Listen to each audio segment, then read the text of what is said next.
بسم الله الرحمن الرحيم الحمد لله والصلاة والسلام على رسول الله وعلى آله وصحبه ومن والاه.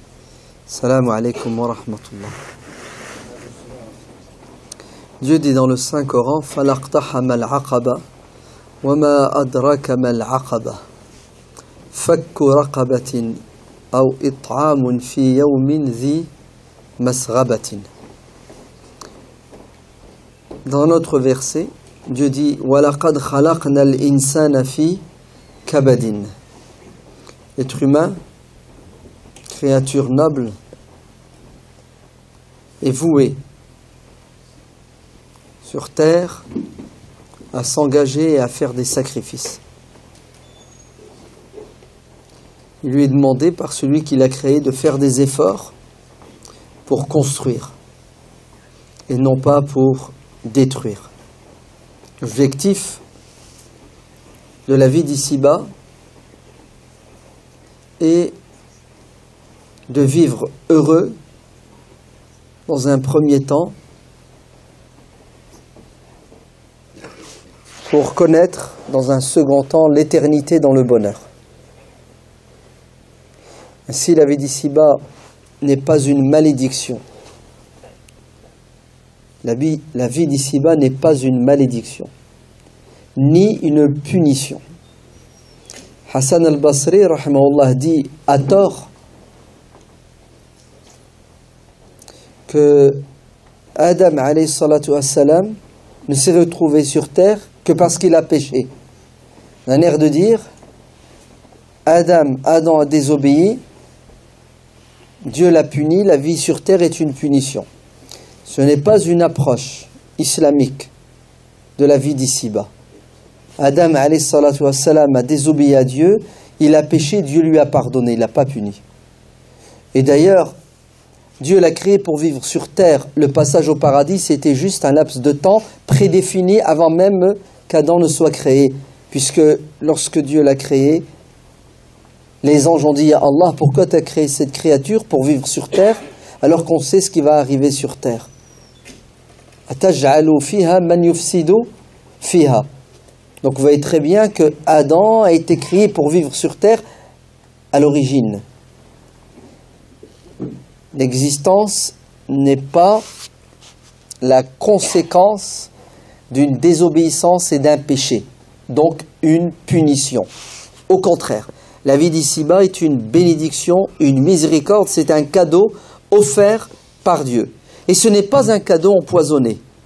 C'est le plus beau des cadeaux, puisque on a eu un début et on connaîtra à partir de ce début l'éternité. Khalidina fiha. Donc c'est pas un cadeau empoisonné.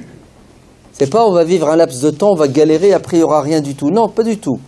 Le pari de Pascal chez nous n'existe pas. On est sûr et certain qu'après la mort, il y a quoi? Il y a l'au-delà. Et l'au-delà, il faut le mériter. Et pour le mériter, qu'est-ce qu'il faut?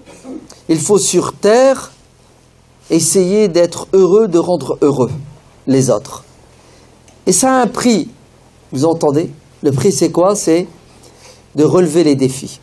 Oui, la vie d'ici-bas est faite de défis, d'obstacles qu'il faut surmonter. Des aqaba, comme Dieu dit dans le Coran, des montées. C'est plus facile de descendre que de monter. Ainsi, Dieu nous demande de faire des efforts pour atteindre la cime de la montagne. Là-haut, il y a quelque chose de magnifique. Mais avant d'arriver là-haut, qu'est-ce qu'il faut? Il faut faire des kilomètres. Ça dure 30 ans, 50, 100, ça dépend. Ce n'est pas nous qui décidons. Et les années sont faites de quoi? Sont faites d'obstacles, d'embûches. Surmontables et non pas insurmontables. Car Dieu ne nous impose pas l'impossible. Tout ce que Dieu nous demande de faire est accessible. Il suffit de vouloir et de se donner les moyens. Par la grâce de Dieu, on atteindra notre objectif qui est d'être heureux et de rendre heureux le maximum de créatures sur terre. Si vous voyez la vie de cette manière, automatiquement vous allez garder le sourire. Vous ne serez plus pessimiste et défaitiste. Vous n'allez pas non plus tomber dans l'attentisme, comme certains, qui pensent et qui croient que c'est bientôt la fin du monde. Non, c'est la fin du monde. Ils voient des signes partout. Je pense qu'ils sont atteints de myopie. Parce que la fin du monde réel, vous savez, c'est laquelle? C'est le jour où tu ne crois plus en la vie et tu n'as plus espoir en l'avenir. Ça, c'est la fin du monde. Car psychologiquement, tu es défait et tu ne veux plus relever le défi. Ainsi, tu baisses les bras et tu laisses la maladie te ronger. Tu laisses l'injustice détruire la société dans laquelle tu vis. Mais celui qui sait qu'il a toute la vie pour faire le bien, et il a après la vie pour continuer à faire le bien en laissant sur terre une descendance qui va finir le travail qu'il a commencé, en laissant sur terre des actions pérennes, celui-là ne cesse d'agir pour construire. C'est pour cela, écoutez bien, la mort, c'est la mort psychologique, intellectuelle et spirituelle. Ce n'est pas la mort physique. Combien de personnes sont vivantes physiquement, mais elles n'ont aucune utilité comme le mort n'est plus utile. Parce que elles sont égoïstes, elles ne pensent qu'à elles. Le propre de l'être humain, c'est qu'il est altruiste. Le propre de l'être humain, c'est qu'il est capable de penser à l'autre et de lui faire du bien. Et si vous n'agissez pas de cette manière, vous vous déshumanisez, vous perdez une partie de votre humanité. D'ailleurs, ne nous est-il pas demandé à nous, croyants, d'être à l'image de Dieu? Dieu n'est-il pas miséricordieux? Dieu n'est-il pas généreux? Dieu n'est-il pas pardonneur? Dieu n'est-il pas? Ne devons-nous pas être à l'image de Dieu? Pourquoi? Pour que justement la vie sur terre soit un paradis. Nous sommes capables de transformer notre société en paradis où tout le monde jouira. Et nous sommes capables de transformer notre société en enfer où tout le monde souffrira. Le bonheur, il est d'abord à l'intérieur de nous-mêmes. Et celui qui est heureux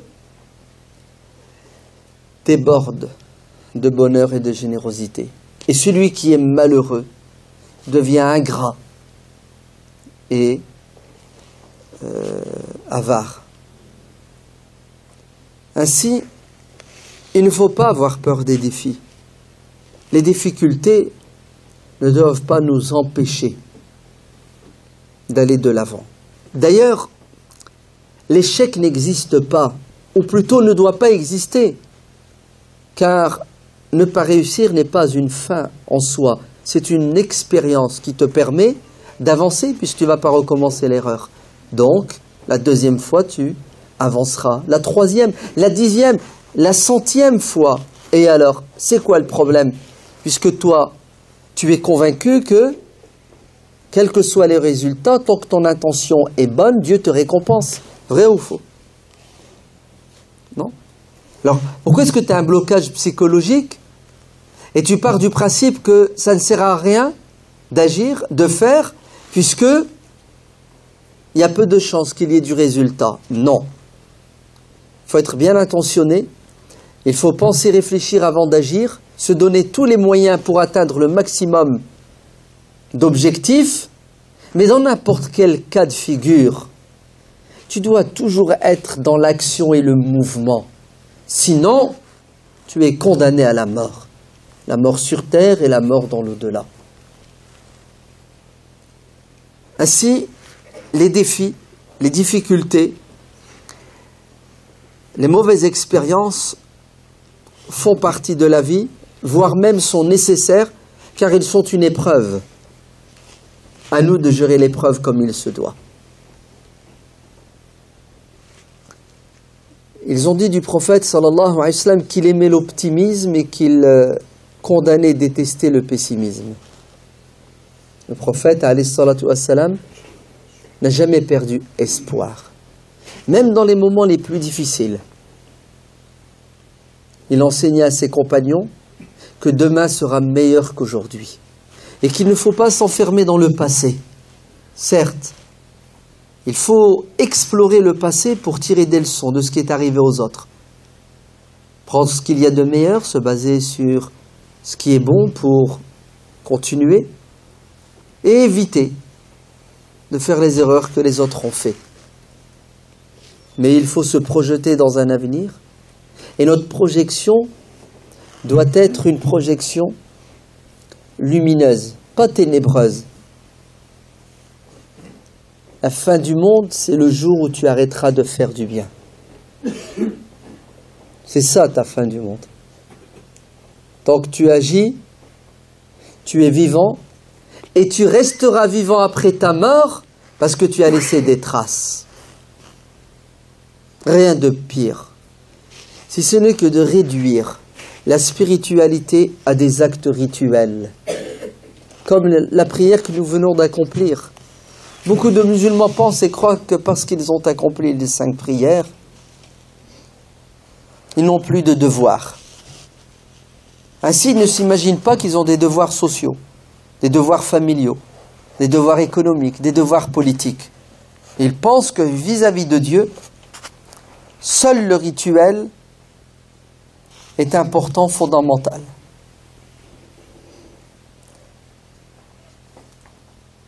Alors que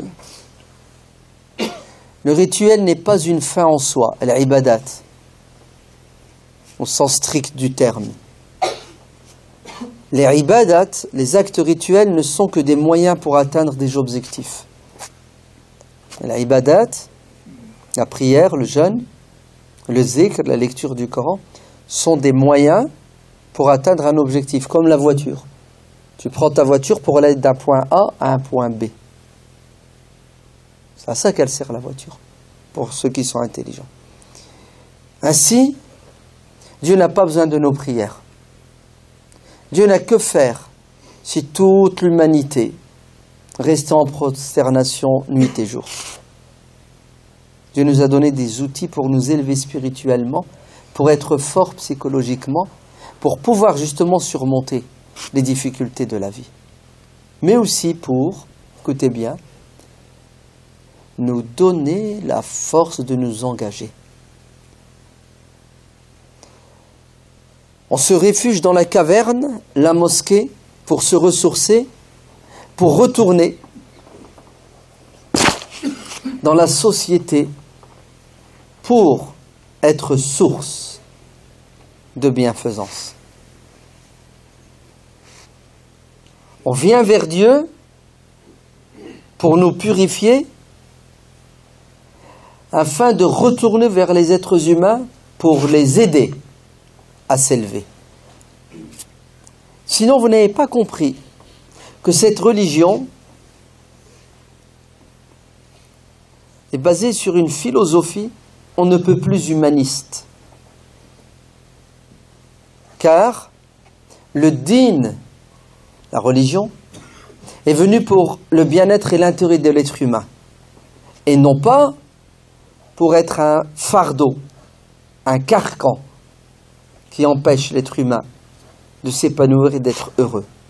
Si vous ne pensez pas la religion de cette manière, vous allez tomber dans une spiritualité égoïste verticale. Et vous allez oublier que la spiritualité est altruiste et horizontale. Ainsi, le musulman va accomplir ses prières et il ne va pas accomplir son devoir citoyen. Car il pense que son devoir citoyen n'a aucune dimension philosophique, spirituelle. Et c'est un égarement manifeste. Car Dieu dans le Coran dit « Inna salata tanha anil fahsha'i wal munkar » La prière a entre autres comme objectif de nous dissuader, nous qui l'accomplissons, de commettre une fois à l'extérieur de la mosquée ou même à l'intérieur de la mosquée. Car on peut faire du munkar dans la mosquée et on doit faire du ma'rouf dans la mosquée. La prière a pour objectif, entre autres, de quoi? De nous dissuader, une fois à l'extérieur de la mosquée, de commettre toute forme de turpitude, d'injustice. Tout ce qui est mauvais, tu ne dois pas le faire. Pourquoi tu ne dois pas le faire? Parce que tu viens de faire la prière. Et tu viens de te tenir debout devant Dieu et tu lui as demandé pardon pour tes péchés et tu t'es engagé à ne plus lui désobéir. Sortir et ne pas respecter l'espace public, ne pas assumer ses devoirs citoyens est un péché. C'est une faute vis-à-vis de Dieu, avant qu'elle ne soit une faute chez les êtres humains. Pourquoi, à votre avis?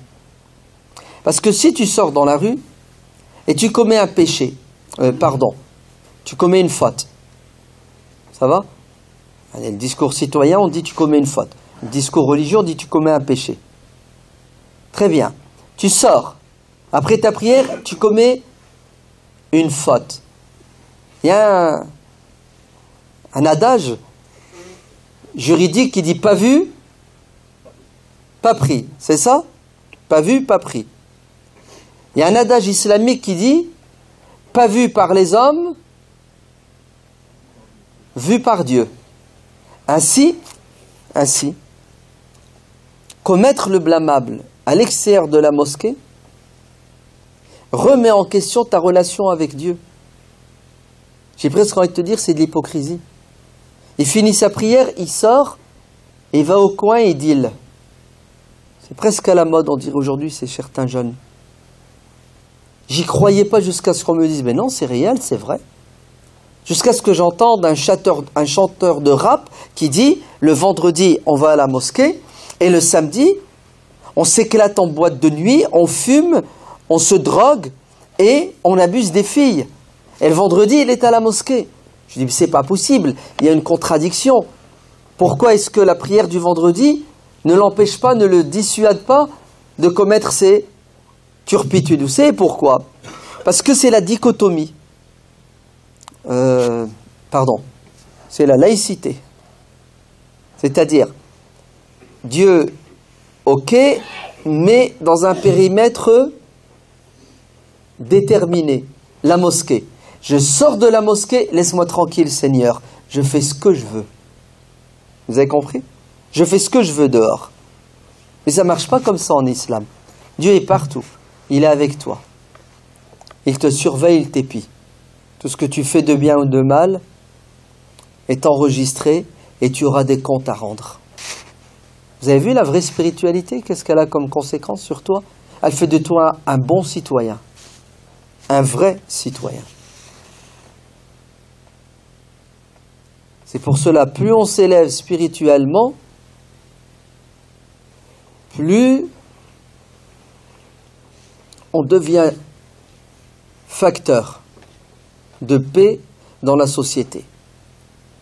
Plus tu es en guerre avec Dieu, plus tu deviens un facteur de discorde, de zizanie dans la société.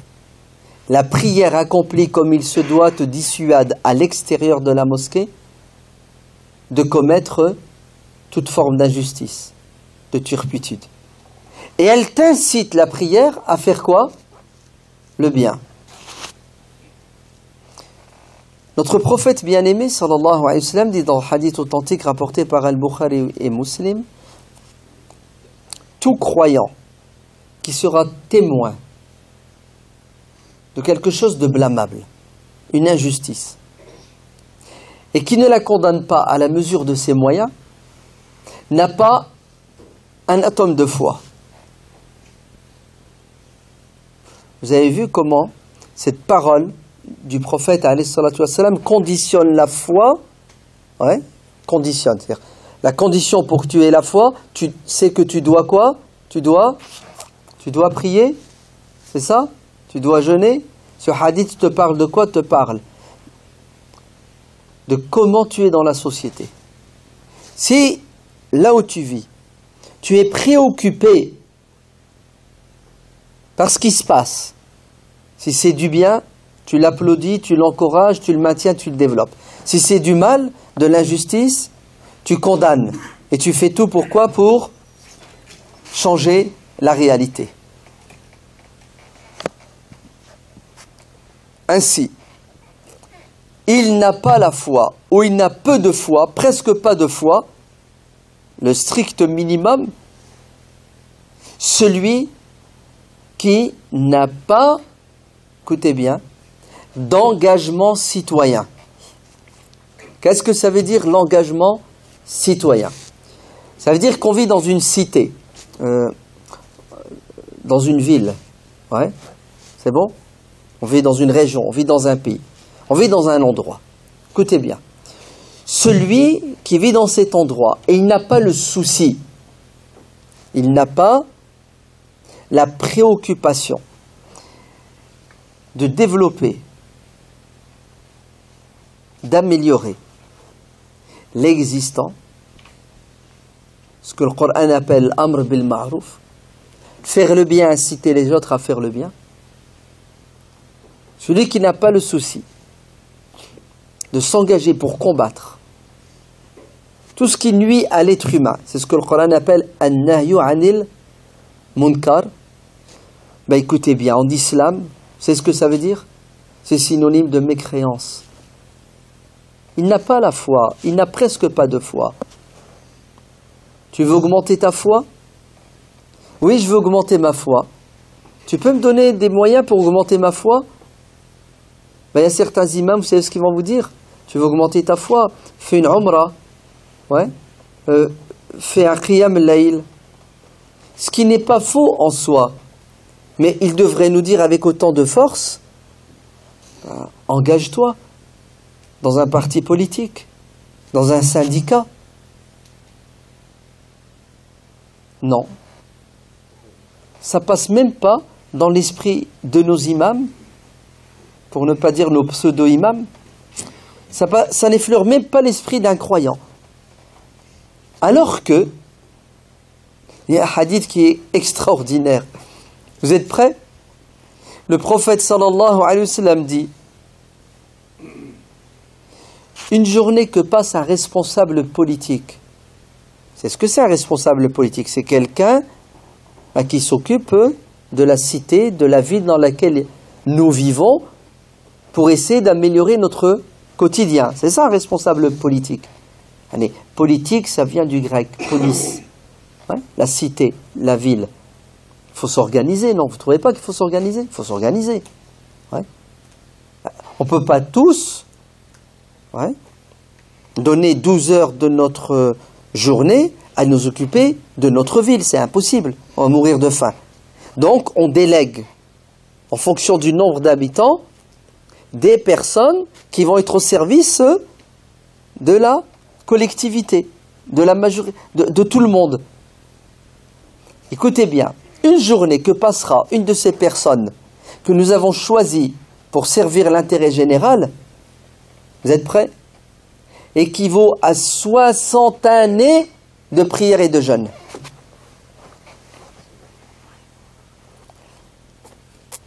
Vous l'avez déjà entendu ce hadith? Levez la main ceux qui l'ont déjà entendu. Et voilà. C'est incroyable, hein? Wallah, quand j'ai lu ce hadith, j'ai eu la chair de poule. Et j'ai compris pourquoi Omar ibn al-Khattab, il nous a devancé. Ouais. On va avoir du mal à le rattraper celui-là, non? D'ailleurs, je vous conseille de regarder la série Omar. Hein? Ouais. Les 32 épisodes. Tu l'as vu? C'est beau, c'est pas beau? C'est... Ça va, tu l'aimes Omar maintenant? Tu l'aimes? C'est vrai. Oh, t'es pas clair, hein? Les chiites, ils vont tirer dessus. Oh là là. Si t'aimes Omar, t'es mort. Pour un chiite, Omar, c'est le diable. Ils détestent Omar. Ils maudissent Omar matin, midi et soir. Ouais. Vous savez pourquoi? Non? Je vous dirai après. Alors. Une journée passée à être au service des gens, à rendre justice, à repousser tout ce qui peut nuire aux êtres humains, ça équivaut à 60 années de jeûne et de prière. D'ailleurs, il y a un autre hadith que vous avez déjà entendu qui va à peu près dans le même sens. Le prophète sallallahu alayhi wa sallam dit: quittez la mosquée du prophète. Hein. Vous savez Quelle est la récompense de celui qui accomplit une prière dans la mosquée du prophète? C'est combien? 1000. Donc 5000. C'est bon? Ça vaut le coup quand même. Très bien.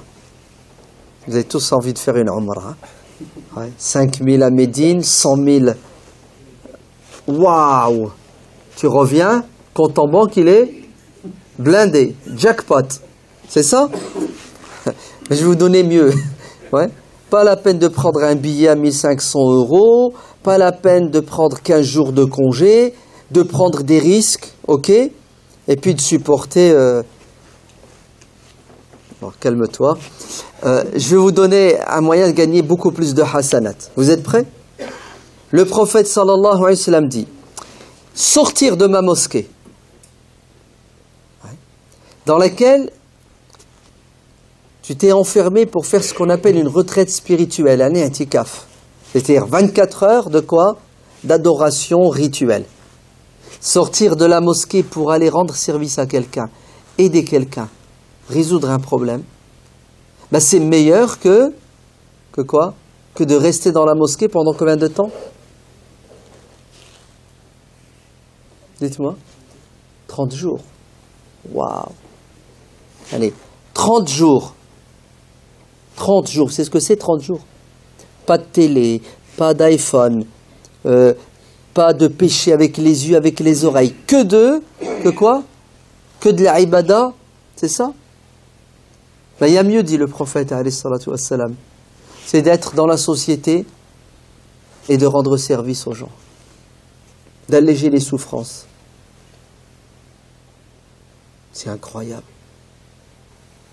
Le 25 décembre, c'était quand?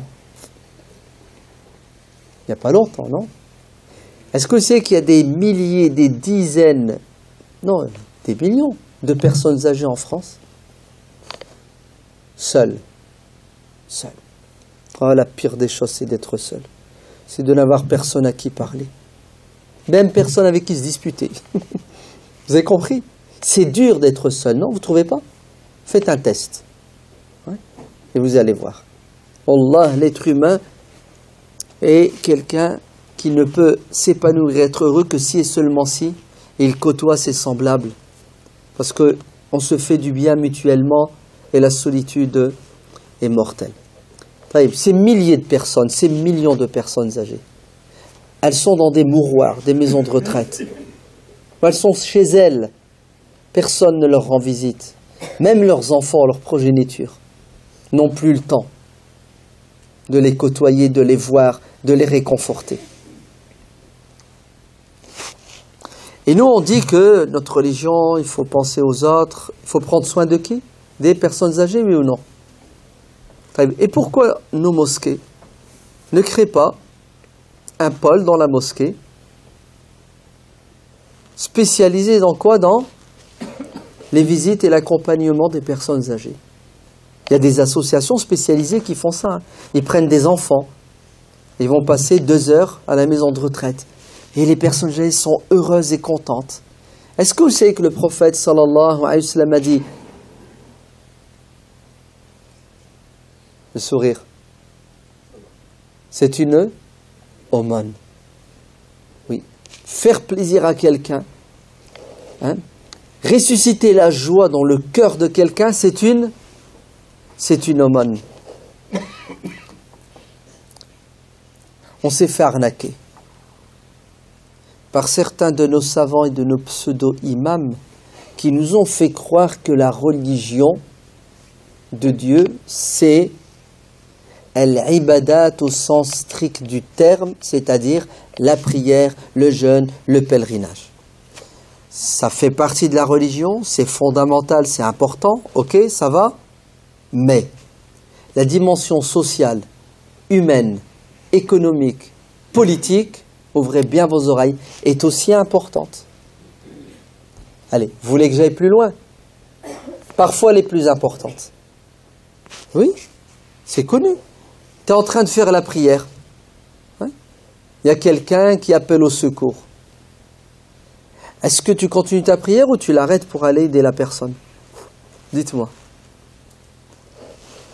Il y a unanimité. Le premier défi dans notre société, française. On va parler de 2017, ce qui nous attend. Vous savez, c'est lequel? Le premier, c'est lequel? C'est de continuer à vivre ensemble dans la paix et le respect. Car le vivre ensemble est attaqué depuis quelques années.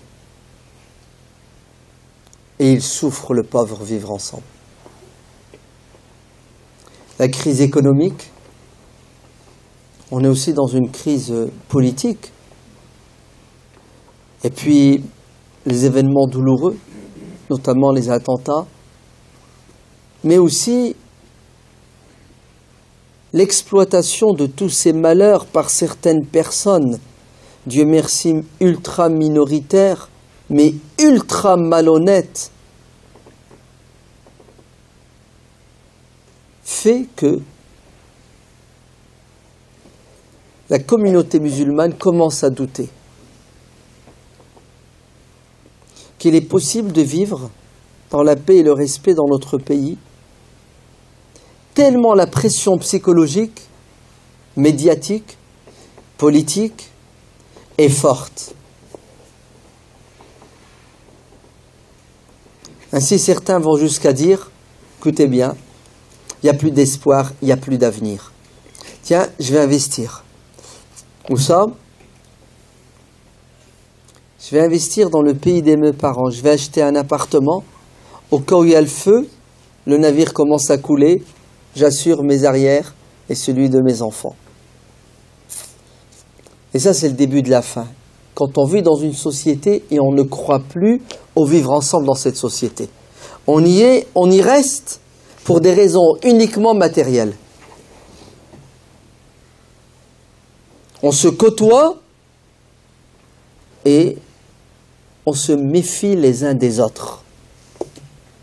Quand le doute s'installe, écoutez bien, c'est le début de l'escalade.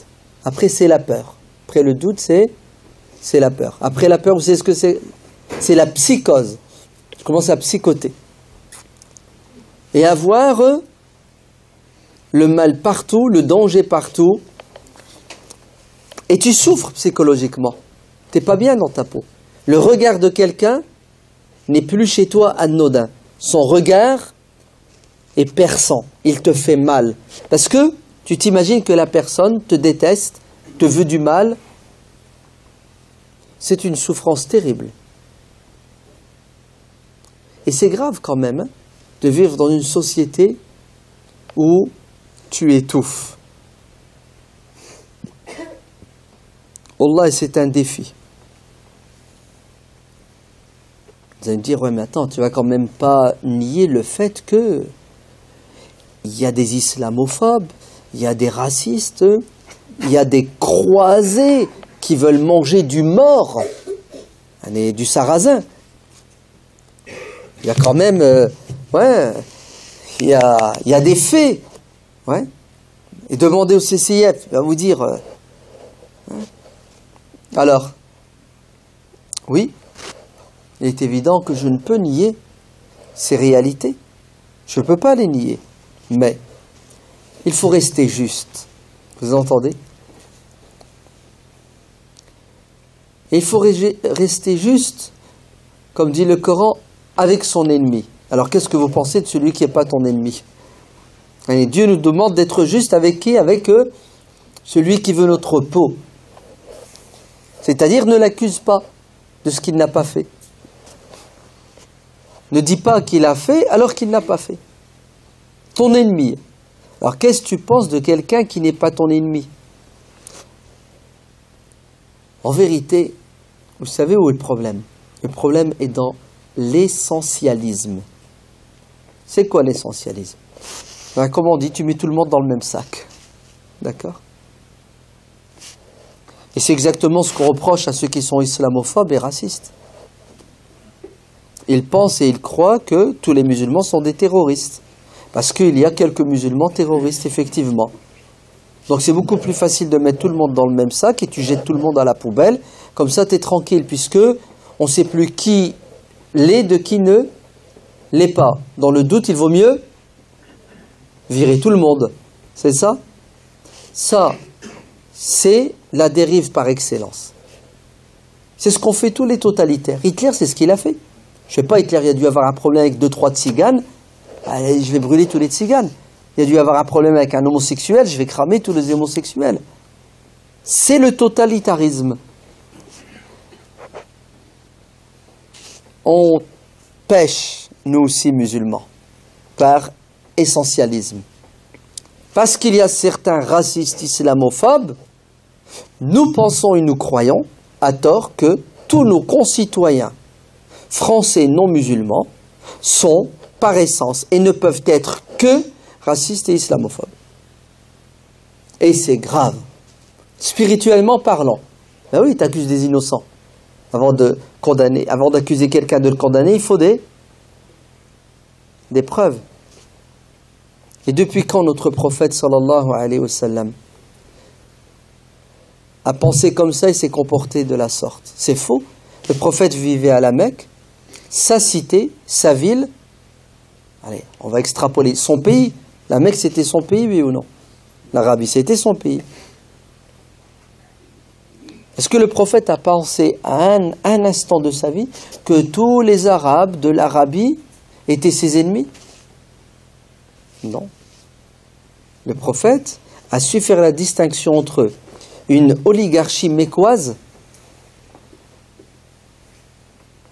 assoiffée de pouvoir et de domination, et un peuple qui n'aspire qu'à une chose, c'est vivre dans la dignité, la liberté, le bien-être matériel. Certes, c'est vrai que ceux qui sont au pouvoir, pour garder le pouvoir, manipulent les foules. Mais le prophète sallallahu alayhi wa sallam a assez de spiritualité, d'intelligence, d'honnêteté et de recul pour ne pas mettre tout le monde dans le même sac. D'ailleurs, si le prophète avait mis tout le monde dans le même sac, vous savez ce qu'il aurait fait? Il aurait pris ses distances. Parce que l'être humain, par nature, s'éloigne de ce qui lui fait peur et de ce qui lui fait mal. Vrai ou faux?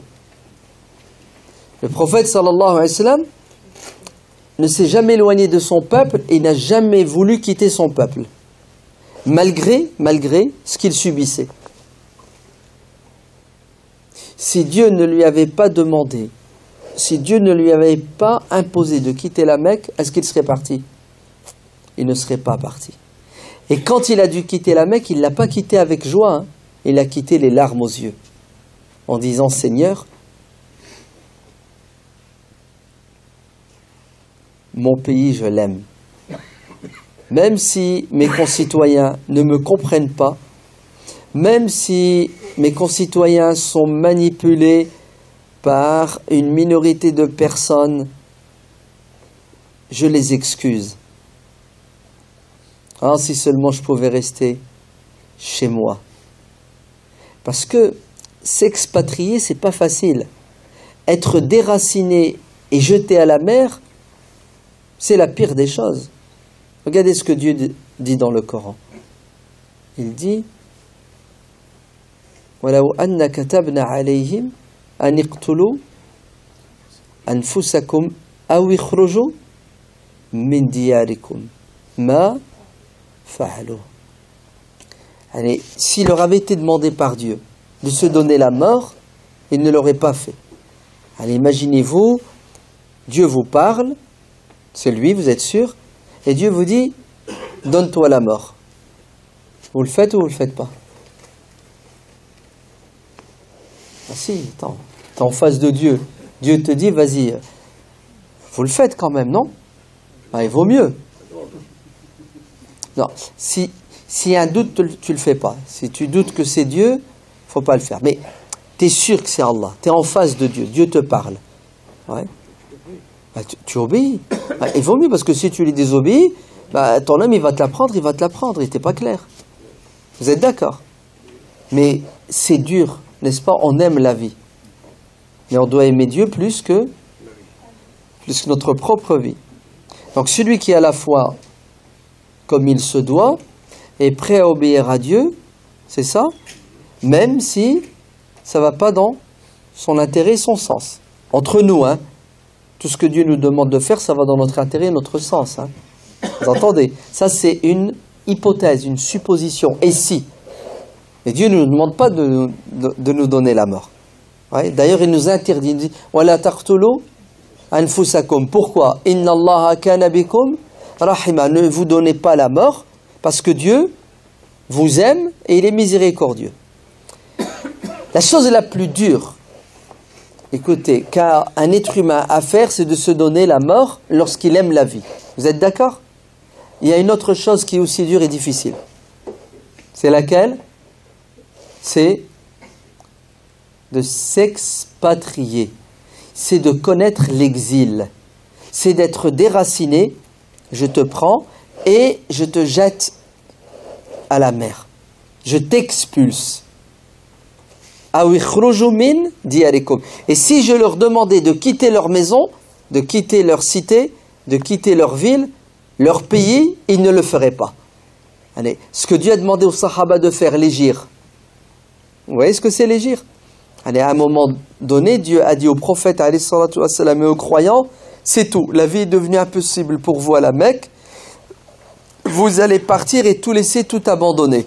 Ça a été dur, mais ils l'ont quand même fait. Ils l'ont fait. C'est une preuve de foi. Mais Dieu dit dans le Coran qu'il y a deux morts. Une mort physique, biologique, elle est terrible, et on ne veut pas la vivre. Et il y a une deuxième mort. Vous savez laquelle? La mort sociale. Ouais. Le fait de quoi? D'être expulsé, d'être exilé. C'est une mort. Tu souffres. Et d'ailleurs, demandez aux réfugiés, ils rêvent que d'une chose, c'est quoi? C'est de retourner chez eux. La pire des choses qui puissent nous arriver, vous savez c'est quoi? C'est de ne plus croire que nous sommes chez nous, ouais, et de nous forcer à nous expatrier. Et l'expatriement commence d'abord par la posture psychologique. Tu vis dans une société et tu n'es pas à l'aise, tu étouffes. Donc tu n'es plus épanoui. Automatiquement, regardez, tu ne cherches plus à faire le bien. Tu n'y crois pas à ta société. Tes concitoyens sont potentiellement, pour toi, des ennemis. Tu ne vas pas vers ton ennemi, tu le fuis.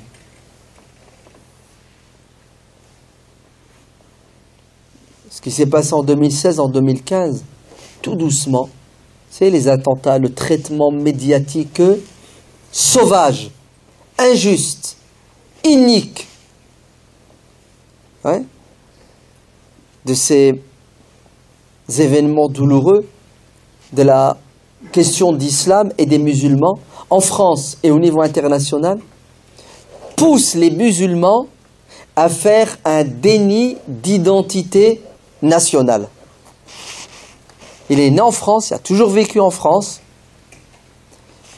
Peut-être son père est né en France, il a toujours vécu en France, et te dit, je suis marocain, je suis algérien, sénégalais, turc.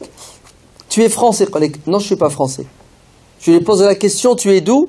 Au lieu qu'il te dise, je suis de Paris, je suis de Marseille, il te dit, je suis de Tanger, je suis d'Alger. Mais c'est pas possible. Tu n'es pas de là-bas. Tu es d'ici. Et non.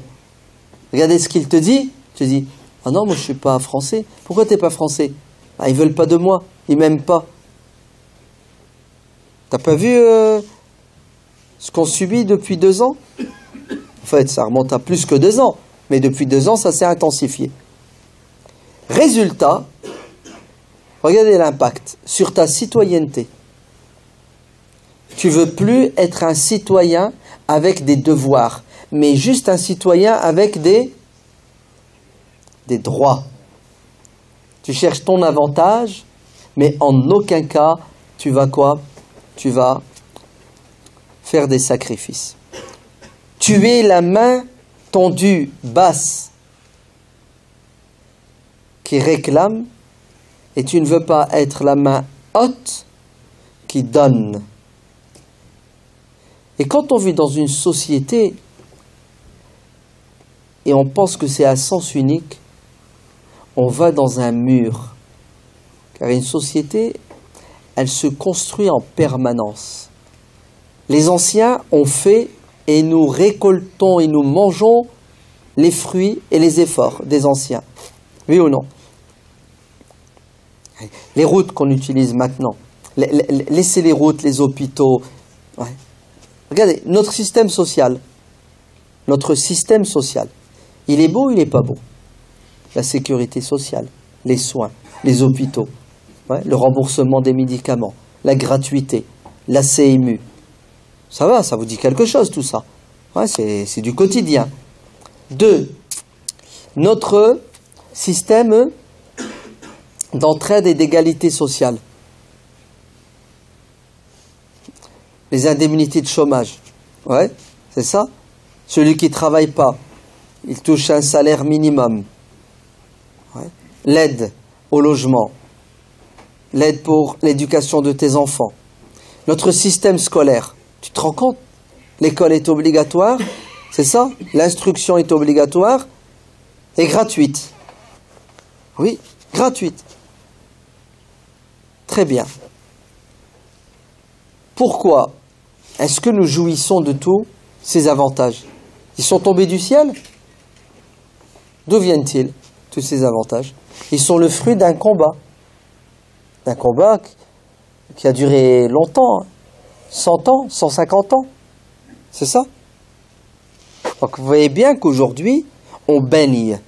On baigne dans quoi? On baigne dans une société, alhamdulillah, qui est égalitaire, qui est juste, qui est humaniste.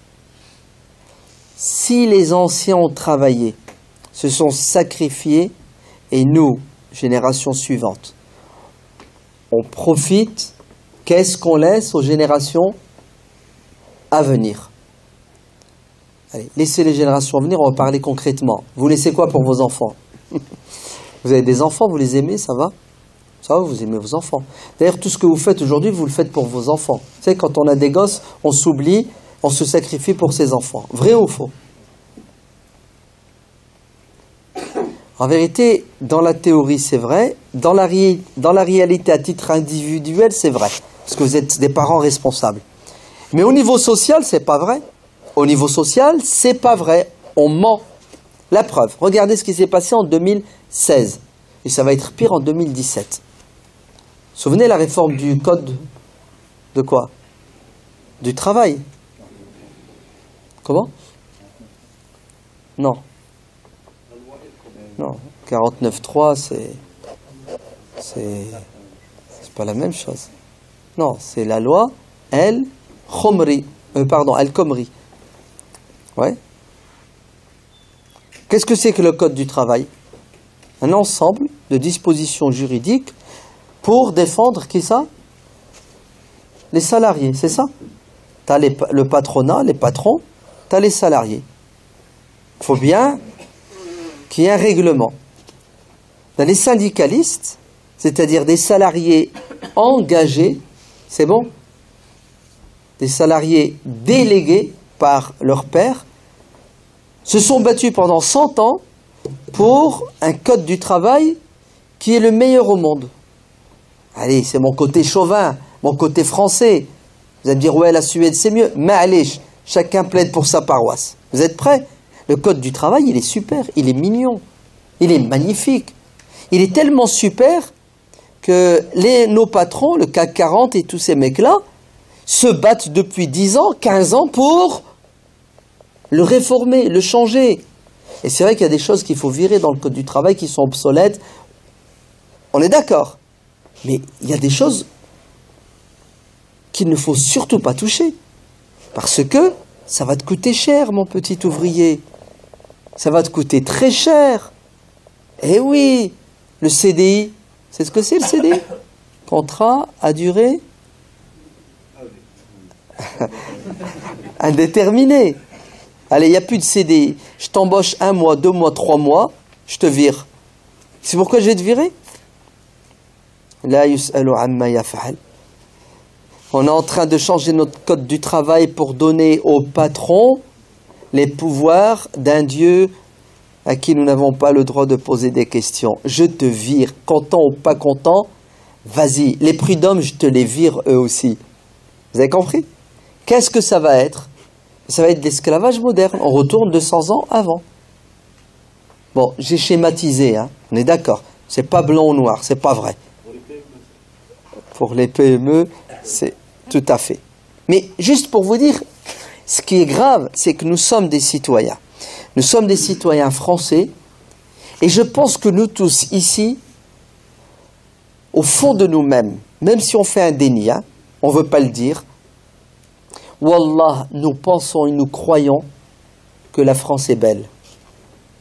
Elle est super. D'ailleurs, si ce n'était pas le cas, on ne serait pas ici.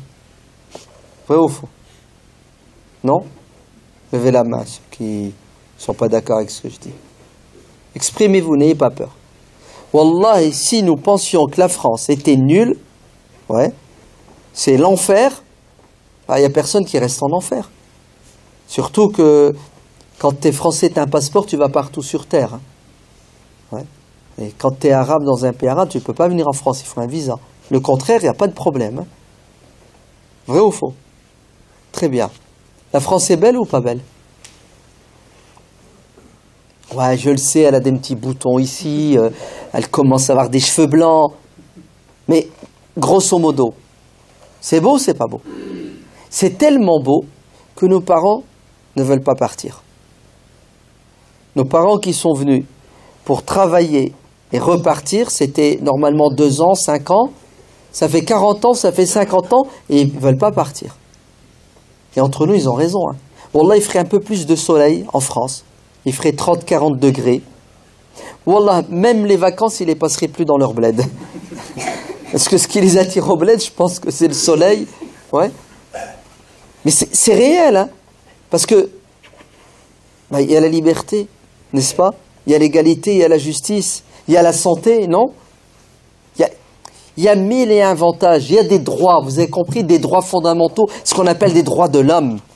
Et tu es un homme à part entière, tu n'es pas un sous-homme en France. On est tous des citoyens égaux. Nous avons les mêmes droits. Exactement comme le prophète alayhi salatu wassalam l'a dit, pas de différence entre un noir et un blanc, entre un riche et un pauvre. La loi est la même pour tout le monde et nous avons les mêmes chances. Très bien. Cette société, écoutez bien, si on la laisse entre les mains de personnes qui pensent à leur intérêt personnel ou qui pensent à leur intérêt communautaire, la majorité va subir. Vous êtes des citoyens. Le propre d'un citoyen, vous savez c'est quoi? C'est qu'il prend soin de sa cité. On a tous une maison, un appartement. Allez, vous prenez soin de votre baraque quand même, non? Il y a quelque chose, je sais pas moi, le chauffage il marche pas, vous le réparez ou vous le réparez pas? Ouais. Il y a une fuite, vous réparez ou vous réparez? Non? Il y a la peinture, elle est foutue. Vous réparez ou vous réparez pas? Vous le faites, hein? Parce que vous vivez dedans, vous voulez que ça soit propre, la sécurité. Le pays, c'est votre maison. Vous avez compris? La ville, c'est ta maison. C'est là où tu vis. Ainsi, écoutez bien, le défi des défis, c'est de nous engager pour préserver nos acquis et ne pas laisser les avantages fondre au soleil de réformes faites non pas pour l'intérêt général, mais pour des intérêts particuliers, communautaristes. Pourquoi il n'y a pas de lobby en France? Il n'y a pas de lobby en France? Non, il n'y a pas de lobby en France. Il y a un petit lobby qui s'appelle le lobby pharmaceutique. Il y a une loi en France qui t'impose, quand tu as un enfant, de le vacciner. C'est ça? Lequel de vaccin? Quels sont les vaccins obligatoires? Vous ne savez pas, vous êtes des hommes, il faut demander aux mamans. C'est ça? Le BCG, c'est ça? C'est obligatoire le BCG. Hein. Vous êtes d'accord? Ben, il y a à peu près 2 ans, tu vas à la pharmacie, tu demandes le BCG. Ah ben il n'y en a plus. Rupture de stock. Et regardez ce qu'ils font, ils te donnent un vaccin. Il n'y a pas 3 vaccins dedans. Il y en a 5, 6. 6. Mais les 3 autres, j'en veux pas, ils ne sont pas obligatoires. Et en plus, ils sont dangereux. Il y a de l'aluminium, il y a de l'uranium, il y a du potassium, je ne sais pas, toutes les conneries qu'ils mettent dedans. Ils ne sont pas obligatoires. Pourquoi tu veux que je le vaccine? Ils ne sont pas nécessaires. Le BCG coûtait, je ne sais pas, 10 €. Bizarrement, par une opération du Saint-Esprit, ce vaccin coûte 60 €. Ça s'appelle 50 € de bénéfice. Mais indépendamment du fric qui se font, le danger, c'est la santé de vos enfants. Oui ou non? Et vous me dites qu'il n'y a pas de lobby en France. Ah, continuez à nous faire le BCG? Non. Ça fait 2 ans que le problème existe et ils ne veulent plus faire un vaccin où vous avez 3, le BCG, mais... Et je ne vous parle pas de notre ministre de la Santé qui parle de 11 vaccins, c'est ça? Ouais. Ils ne sont pas certes obligatoires, mais qui vont être hautement recommandés. Et vous êtes inconscient, vous ne savez même pas ce qui se passe dans votre société, vous ne savez pas qu'il y a des groupes de pression, et je peux vous parler d'autres groupes de pression, il n'y en a pas qu'un, hein. Vous êtes d'accord? Et tout vous retombe dessus, vous, consommateurs, votre ignorance, votre insouciance, votre manque d'engagement est la cause première, vous savez de quoi? De ce qui se passe dans notre société aujourd'hui. C'est parce que nous avons démissionné, nous ne voulons plus assumer notre citoyenneté qui nous impose un engagement que nous perdons nos droits et nos avantages. La démocratie. C'est quoi la démocratie? C'est le pouvoir du peuple. Et il faut combattre l'autocratie, la plutocratie. Bientôt c'est de la gérontocratie. Ils ont plus de 70 ans. Vous êtes où, les jeunes? C'est parce que nos jeunes ont démissionné. C'est parce qu'ils n'ont plus de culture politique. C'est parce que ils n'ont pas été élevés dans l'amour du pays, de la patrie. Le patriotisme n'existe plus. On nous parle de quoi? D'un petit village. La mondialisation. Oui. Vous savez, ça veut dire quoi la mondialisation? Ça veut dire McDonald's va te manger. Oui. C'est ça que ça veut dire la mondialisation. Ça veut dire des multinationales vont te consommer parce qu'ils ont fait de toi un consommateur. Ouais. Fastakhaffa qawmahu fa'ata'uhu. L'histoire se répète. Pharaon a abêti son peuple. Il les a abêtis, il les a rendus bêtes. Avec du pain et des jeux. Résultat, ils l'ont suivi comme un troupeau de moutons. Innahum kanu qawman fasiqin. C'est ce que ça veut dire? Ah oui, c'était de leur faute. C'est parce qu'ils étaient pervers. Vous avez compris? On a toujours tendance à accuser l'autre. Si quelque chose foire dans notre société, c'est de la faute à qui? Pour les uns, c'est de la faute aux islamistes, intégristes, fondamentalistes, le voile, la burqa, le burkini, c'est ça? Et pour l'autre, c'est la faute des koffars, c'est la faute des Illuminati, c'est ça? C'est la faute...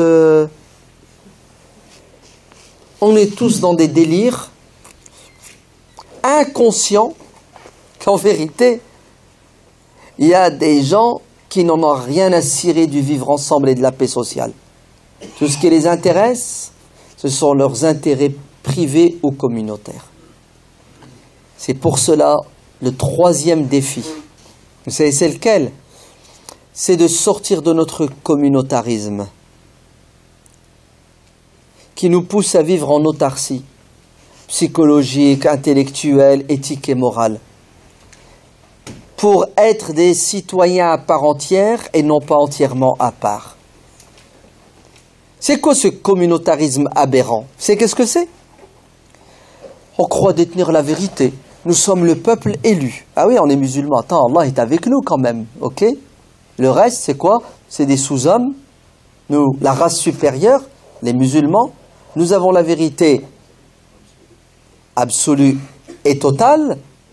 Et puis, par une opération du Saint-Esprit, ou plutôt par voie de conséquence, par ricochet, puisqu'on a la vérité et Dieu avec nous, nous sommes des anges. On est bons, nous.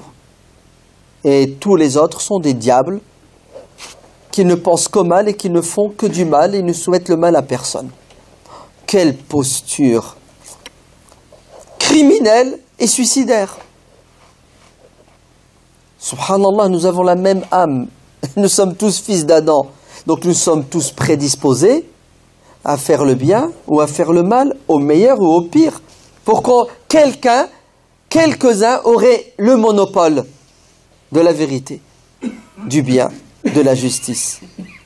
C'est une posture arrogante, dominatrice, qui fait de toi quelqu'un qui déconsidère l'autre.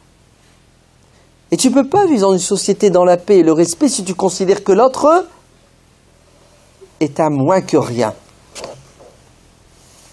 C'est pas vrai. Wallah qu'on se trompe. Laysa bi amaniyikum wala amaniyi ahlil kitab.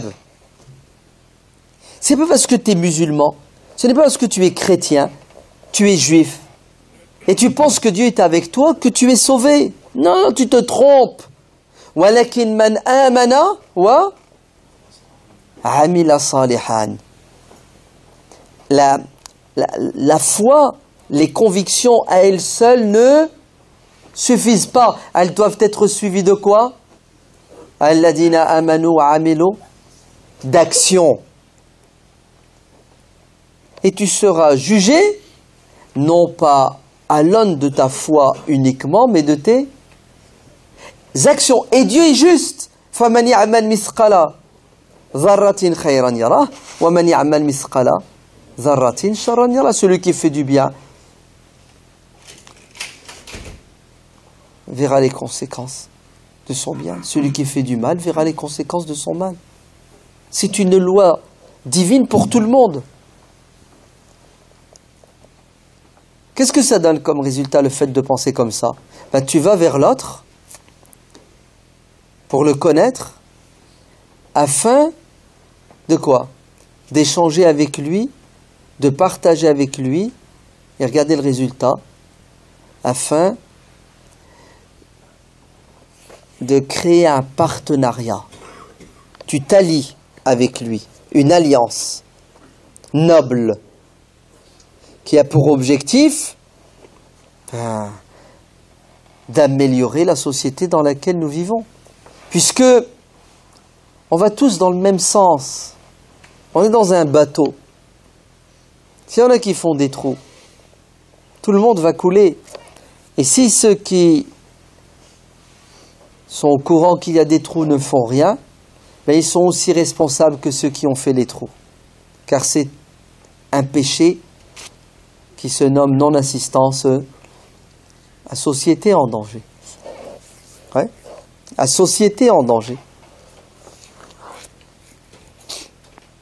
Dieu dit dans le Coran وَتَعَاوَنُوا عَلَى الْبِرِّ وَالتَّقْوَى وَلَا تَعَاوَنُوا عَلَى الْإِثْمِ وَالْعُدْوَانِ. Entraidez-vous.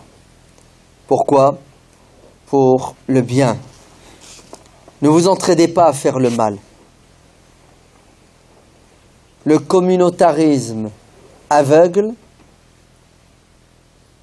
nous pousse à quoi? À une disparition sûre et certaine. L'ouverture d'esprit, l'échange et le partenariat nous pousse à quoi? À vivre dans la paix. Quatrième défi qu'on doit relever en 2017 dans notre société.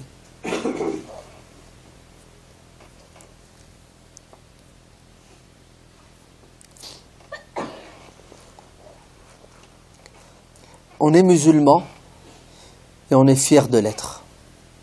Oui ou non? Très bien.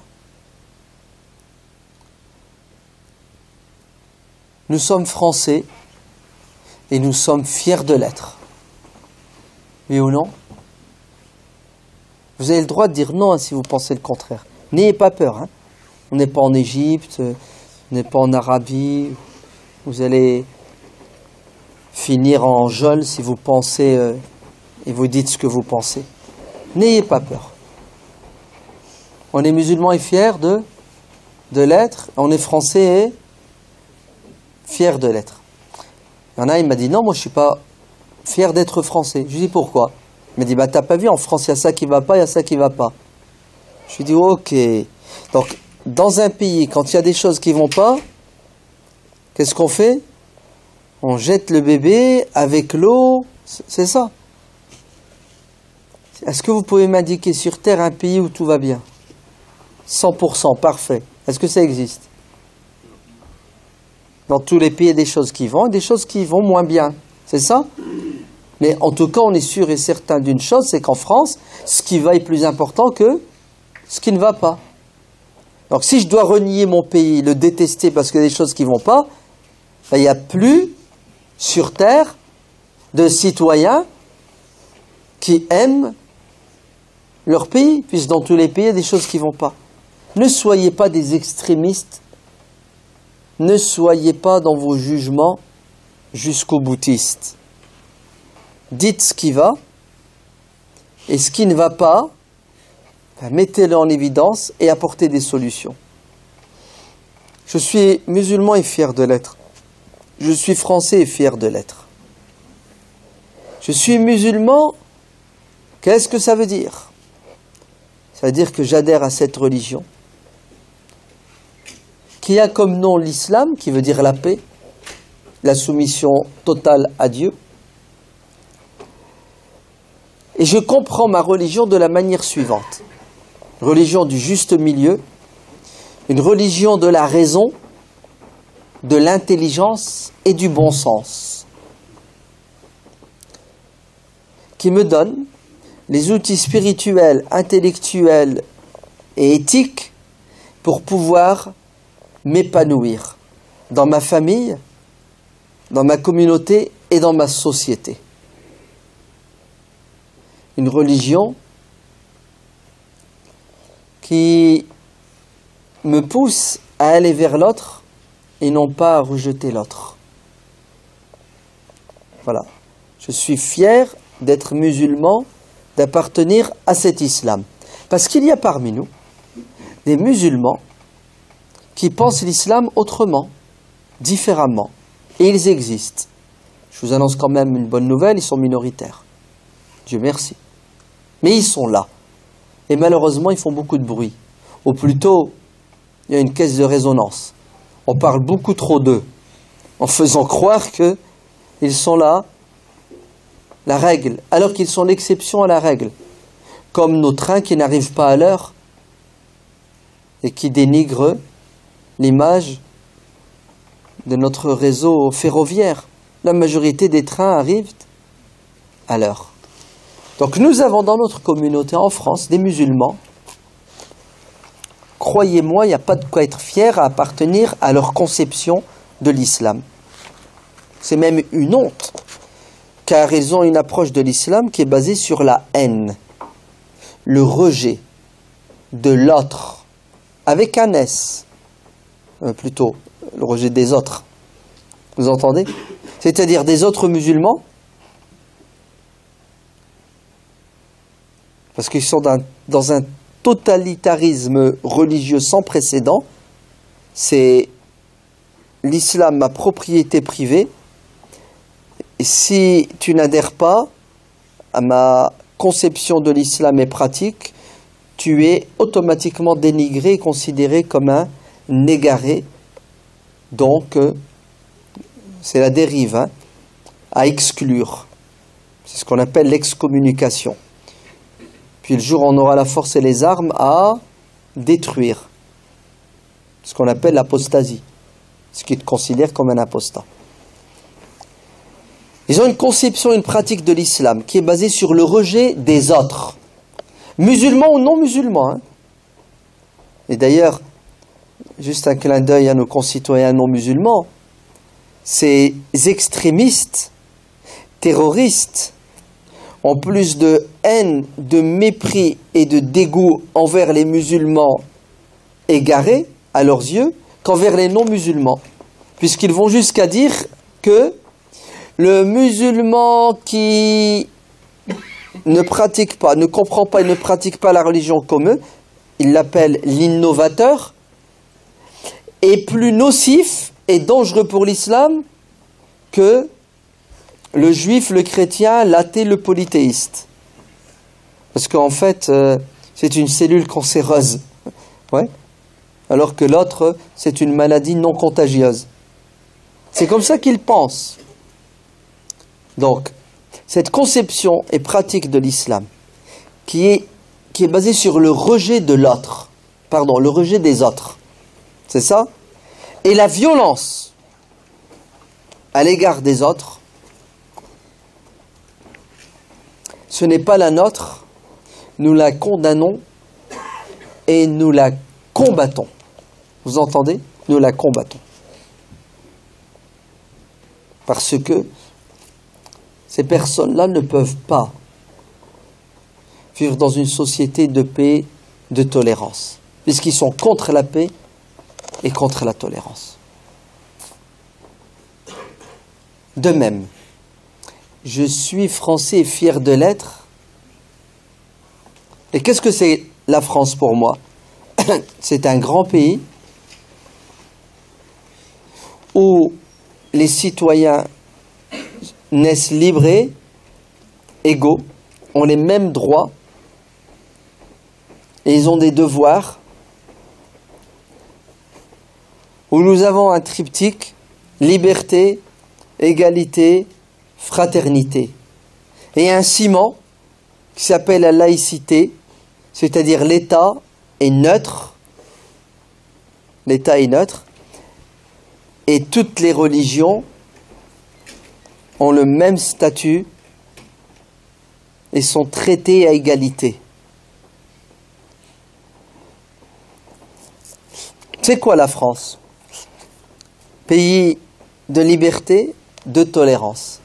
Pays de solidarité et de fraternité humaine. Bien qu'il y ait en France des Français, toutes tendances philosophiques, religieuses confondues, Dieu merci, je vous annonce une bonne nouvelle, et c'est un clin d'œil pour mes frères musulmans, ils sont minoritaires, qui pensent et qui croient que la France, c'est quoi?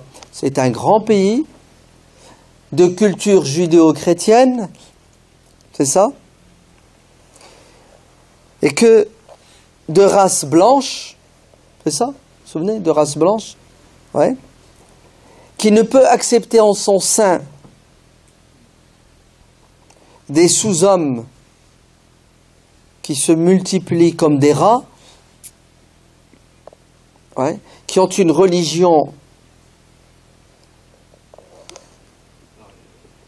arriérée. Comment? C'est quoi tous les qualificatifs qui sortent? Ouais. Moyenâgeuse. Ouais. Et que ces pseudo-français de religion satanique, d'islam, n'ont pas le droit à quoi? À exister en France. Il faut les éradiquer. Alors, peut-être pas physiquement, ouais, bien que certains sont en train de parler de quelque chose qui s'appelle, vous êtes prêts? Le retour. Là, ils ont appelé ça l'immigration inversée. C'est ça? La remigration. Ouais, la remigration. C'est-à-dire des gens qui sont venus de l'extérieur, qui se sont installés en France, il faut les renvoyer chez eux. Et bien entendu, comment les repérer ces gens-là? Comment les repérer? Vous savez comment? C'est pas le mec, tu lui dis donne-moi ta carte d'identité. Non, non, non, non. C'est, il te repère à ta couleur, c'est ça, à des signes, ouais. Ta religion, ouais, bientôt ton adresse, t'habites dans quelle cité? Ben écoutez, cette France-là, c'est pas la nôtre. Et c'est pas celle de la majorité des Français. C'est celle d'une minorité de gens qui sont malades qu'il faut soigner. Des gens, écoutez bien, qui se sont fait arnaquer en beauté. Parce qu'ils ont été manipulés par des pharaons qui leur ont dit que le problème de la France, c'est pas le chômage et la précarité. C'est pas le pouvoir d'achat qui ne cesse de diminuer et les 2 millions de femmes battues, c'est ça. Mais le problème de la France, c'est les minarets et la présence des musulmans. Ça veut dire que je dois me taire parce que je parle trop. Et j'ai confisqué la parole au public, le pauvre.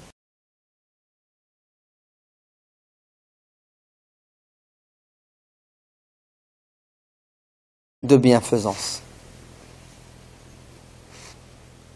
On vient vers Dieu pour nous purifier afin de retourner vers les êtres humains pour les aider à s'élever. Sinon, vous n'avez pas compris que cette religion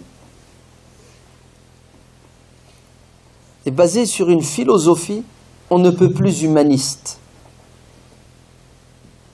Car le din, la religion, est venu pour le bien-être et l'intérêt de l'être humain, et non pas pour être un fardeau, un carcan qui empêche l'être humain de s'épanouir et d'être heureux. Si vous ne pensez pas la religion de cette manière, vous allez tomber dans une spiritualité égoïste verticale. Et vous allez oublier que la spiritualité est altruiste et horizontale. Ainsi, le musulman va accomplir ses prières et il ne va pas accomplir son devoir citoyen. Car il pense que son devoir citoyen n'a aucune dimension philosophique, spirituelle. Et c'est un égarement manifeste.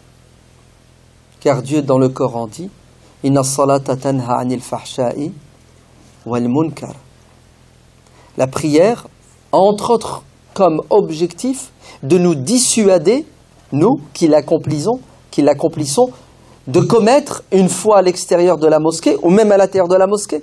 Car on peut faire du munkar dans la mosquée et on doit faire du ma'rouf dans la mosquée. La prière a pour objectif, entre autres, de quoi? De nous dissuader, une fois à l'extérieur de la mosquée, de commettre toute forme de turpitude, d'injustice. Tout ce qui est mauvais, tu ne dois pas le faire. Pourquoi tu ne dois pas le faire? Parce que tu viens de faire la prière. Et tu viens de te tenir debout devant Dieu et tu lui as demandé pardon pour tes péchés et tu t'es engagé à ne plus lui désobéir. Sortir et ne pas respecter l'espace public, ne pas assumer ses devoirs citoyens est un péché. C'est une faute vis-à-vis de Dieu, avant que ne soit une faute chez les êtres humains. Pourquoi, à votre avis? Parce que si tu sors dans la rue et tu commets un péché, tu commets une faute, ça va? Allez, le discours citoyen, on dit tu commets une faute. Le discours religieux, on dit tu commets un péché. Très bien. Tu sors. Après ta prière, tu commets une faute. Il y a un adage juridique qui dit pas vu, pas pris. C'est ça? Pas vu, pas pris. Il y a un adage islamique qui dit pas vu par les hommes, vu par Dieu. Ainsi, commettre le blâmable à l'extérieur de la mosquée remet en question ta relation avec Dieu. J'ai presque envie de te dire, c'est de l'hypocrisie. Il finit sa prière, il sort, et il va au coin et deal. C'est presque à la mode, on dirait aujourd'hui, c'est certains jeunes. J'y croyais pas jusqu'à ce qu'on me dise, mais non, c'est réel, c'est vrai. Jusqu'à ce que j'entende un chanteur de rap qui dit, le vendredi, on va à la mosquée, et le samedi, on s'éclate en boîte de nuit, on fume, on se drogue, et on abuse des filles. Et le vendredi, il est à la mosquée. Je dis, mais c'est pas possible, il y a une contradiction. Pourquoi est-ce que la prière du vendredi ne l'empêche pas, ne le dissuade pas de commettre ces turpitudes? Vous savez pourquoi? Parce que c'est la dichotomie. C'est la laïcité. C'est-à-dire, Dieu, ok, mais dans un périmètre déterminé. La mosquée. Je sors de la mosquée, laisse-moi tranquille, Seigneur. Je fais ce que je veux. Vous avez compris? Je fais ce que je veux dehors. Mais ça ne marche pas comme ça en islam. Dieu est partout. Il est avec toi. Il te surveille, il t'épie. Tout ce que tu fais de bien ou de mal est enregistré et tu auras des comptes à rendre. Vous avez vu la vraie spiritualité? Qu'est-ce qu'elle a comme conséquence sur toi? Elle fait de toi un bon citoyen. Un vrai citoyen. C'est pour cela, plus on s'élève spirituellement, plus on devient facteur de paix dans la société. Plus tu es en guerre avec Dieu, plus tu deviens un facteur de discorde, de zizanie dans la société. La prière accomplie comme il se doit te dissuade à l'extérieur de la mosquée de commettre toute forme d'injustice, de turpitude. Et elle t'incite, la prière, à faire quoi? Le bien. Notre prophète bien-aimé, sallallahu alayhi wa sallam, dit dans le hadith authentique rapporté par Al-Bukhari et Muslim, tout croyant qui sera témoin de quelque chose de blâmable, une injustice, et qui ne la condamne pas à la mesure de ses moyens, n'a pas un atome de foi. Vous avez vu comment cette parole du prophète alayhi salatu wassalam conditionne la foi, conditionne, c'est-à-dire la condition pour que tu aies la foi, tu sais que tu dois quoi? Tu dois prier, c'est ça? Tu dois jeûner. Ce hadith te parle de quoi? Te parle de comment tu es dans la société. Si là où tu vis, tu es préoccupé par ce qui se passe,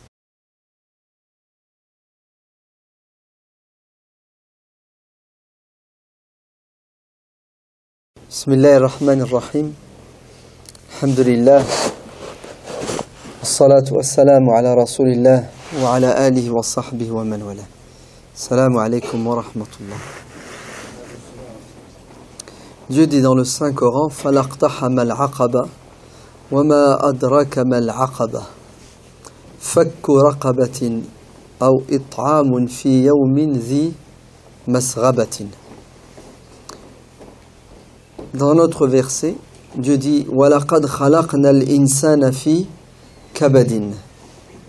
Être humain, créature noble,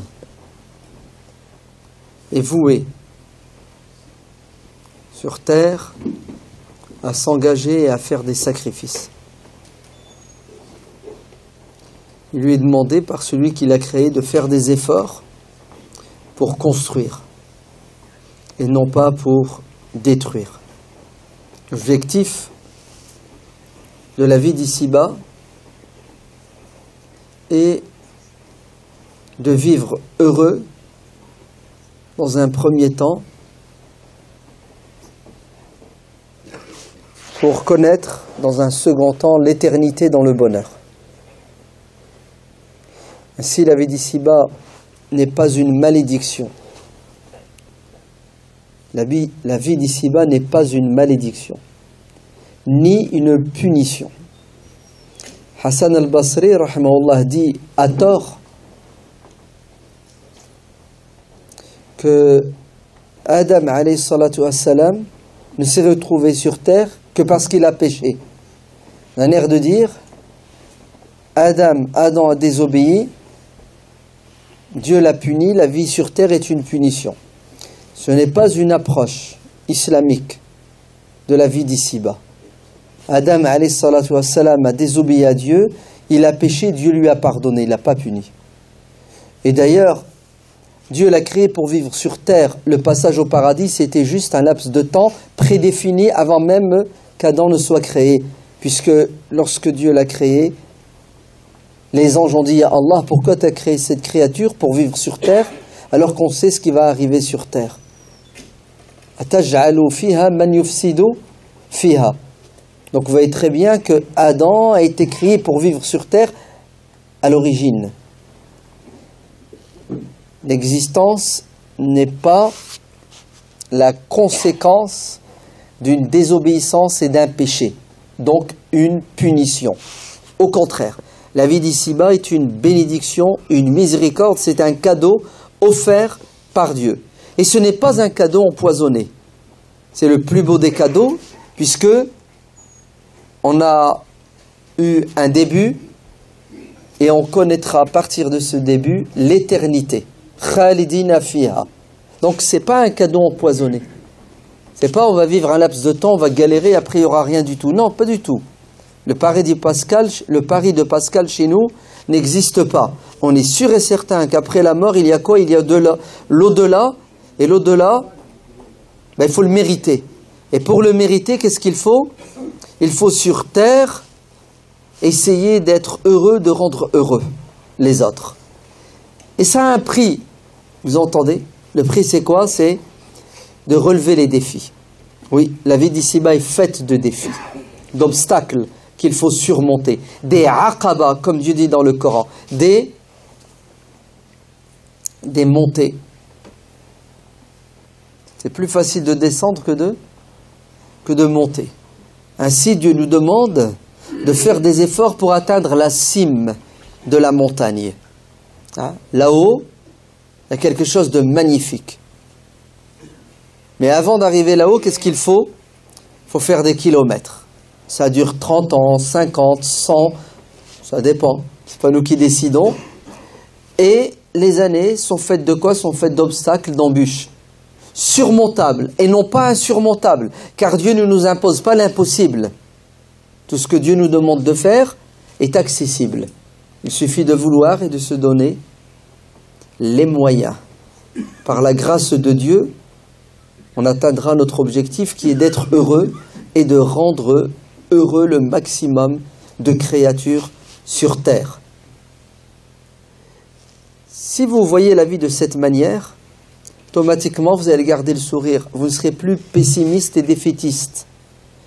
Vous n'allez pas non plus tomber dans l'attentisme, comme certains qui pensent et qui croient que c'est bientôt la fin du monde. Non, c'est la fin du monde. Ils voient des signes partout. Je pense qu'ils sont atteints de myopie. Parce que la fin du monde réel, vous savez c'est laquelle?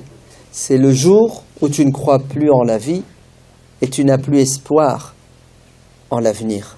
Ça c'est la fin du monde. Car psychologiquement, tu es défait et tu ne veux plus relever le défi. Ainsi tu baisses les bras et tu laisses la maladie te ronger. Tu laisses l'injustice détruire la société dans laquelle tu vis.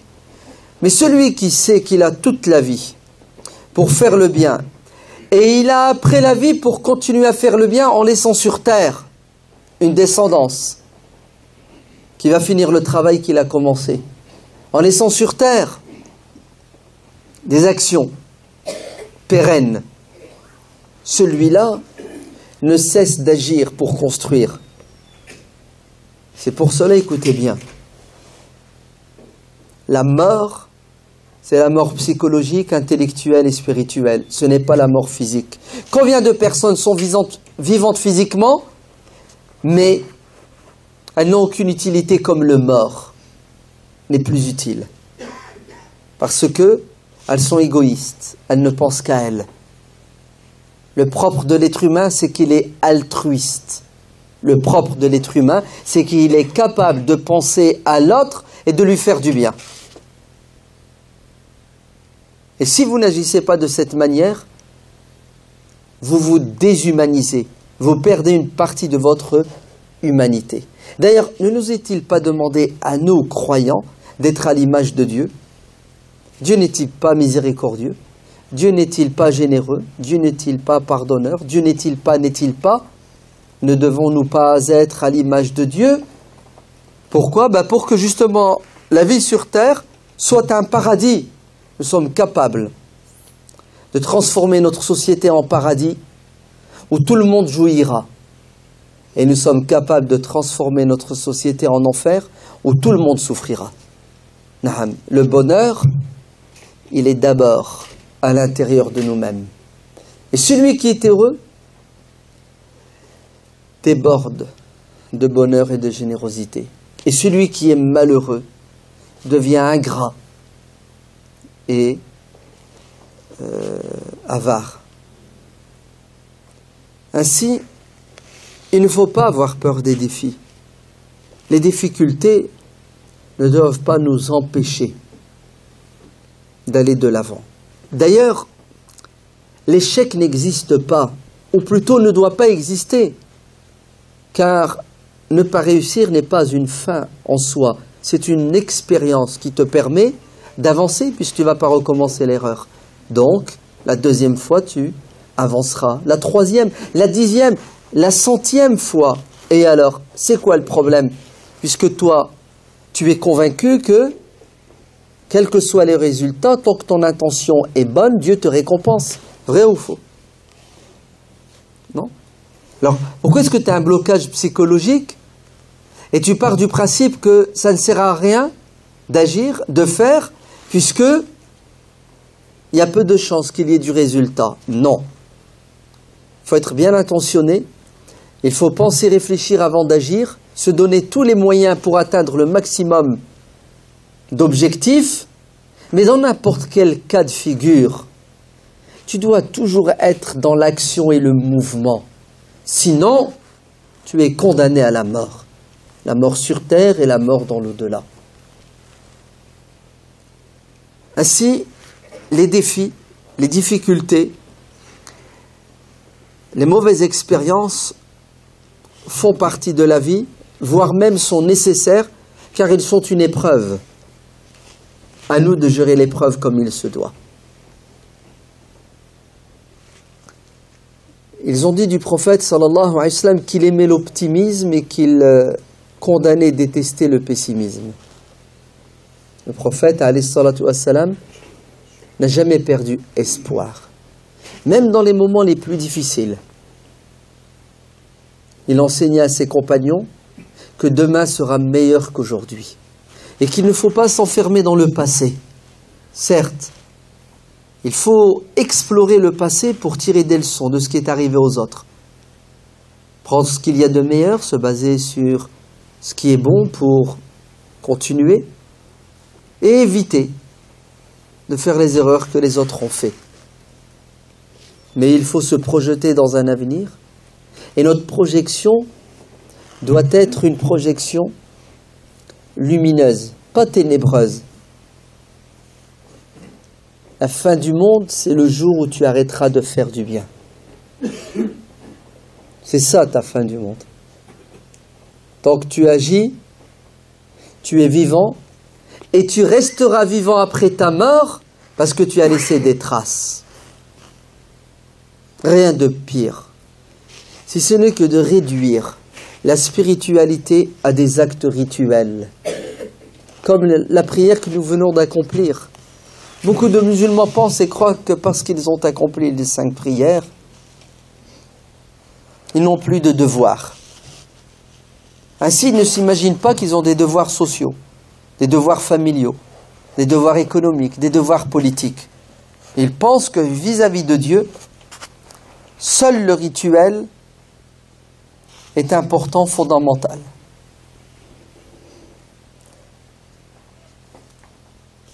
Alors que le rituel n'est pas une fin en soi, l'ibadat, au sens strict du terme. Les ibadat, les actes rituels, ne sont que des moyens pour atteindre des objectifs. L'ibadat, la prière, le jeûne, le zikr, la lecture du Coran, sont des moyens pour atteindre un objectif, comme la voiture. Tu prends ta voiture pour aller d'un point A à un point B. C'est à ça qu'elle sert la voiture, pour ceux qui sont intelligents. Ainsi, Dieu n'a pas besoin de nos prières. Dieu n'a que faire si toute l'humanité restait en prosternation nuit et jour. Dieu nous a donné des outils pour nous élever spirituellement, pour être forts psychologiquement, pour pouvoir justement surmonter les difficultés de la vie. Mais aussi pour, écoutez bien, nous donner la force de nous engager. On se réfugie dans la caverne, la mosquée, pour se ressourcer, pour retourner dans la société, pour être source. Si c'est du bien, tu l'applaudis, tu l'encourages, tu le maintiens, tu le développes. Si c'est du mal, de l'injustice, tu condamnes. Et tu fais tout pourquoi? Pour changer la réalité. Ainsi, il n'a pas la foi, ou il n'a peu de foi, presque pas de foi, le strict minimum, celui qui n'a pas, écoutez bien, d'engagement citoyen. Qu'est-ce que ça veut dire l'engagement citoyen? Ça veut dire qu'on vit dans une cité, dans une ville, ouais, c'est bon? On vit dans une région, on vit dans un pays, on vit dans un endroit. Écoutez bien, celui qui vit dans cet endroit et il n'a pas le souci, il n'a pas la préoccupation de développer, d'améliorer l'existant, ce que le Coran appelle Amr bil Ma'ruf, faire le bien, inciter les autres à faire le bien. Celui qui n'a pas le souci de s'engager pour combattre tout ce qui nuit à l'être humain, c'est ce que le Coran appelle An-Nahyu Anil Munkar. Ben écoutez bien, en islam, c'est ce que ça veut dire? C'est synonyme de mécréance. Il n'a pas la foi, il n'a presque pas de foi. Tu veux augmenter ta foi? Oui, je veux augmenter ma foi. Tu peux me donner des moyens pour augmenter ma foi? Ben, il y a certains imams, vous savez ce qu'ils vont vous dire? Tu veux augmenter ta foi? Fais une umrah.